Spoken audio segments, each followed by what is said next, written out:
আসসালামু আলাইকুম এভরিওয়ান, আমি আলামিন আবারও চলে আসলাম আপনাদের মাঝে নতুন একটি ভিডিও নিয়ে। বাকুরতা গহনা গ্রাম থেকে, বাকুরতা সাভার ঢাকা। অনেক মানুষ, অনেক ভাই আমার বলছে কমেন্টে এই যে ঘোড়া দুল দেখাতে, সর্বনিম্ন যা রেট আছে ওটা বলতেন 60 টাকা রেটে ভালো ভালো মাল পাবেন। 7 টাকা শুধু, ভালো ভালো পাইকারি হোলসেল রেট।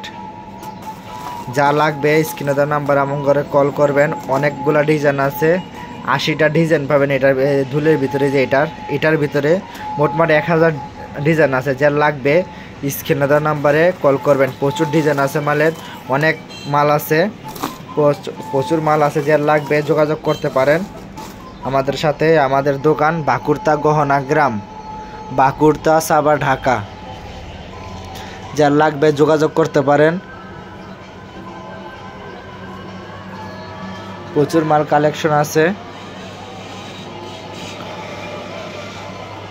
এই চেইনের আইটেম আছে, প্রচুর চেইনের আইটেম আছে। আপনাদের নিয়ে জিপি কালার, ডাই কালার, আঠা কালার, সব ধরনের কালার করতে পারবেন আপনারা। কদম চেন আছে, বেনি চেন আছে। বেনি চেনটা অনেক মানুষ চাচ্ছে, অনলাইনে ভাইরাল বেনি চেনটা।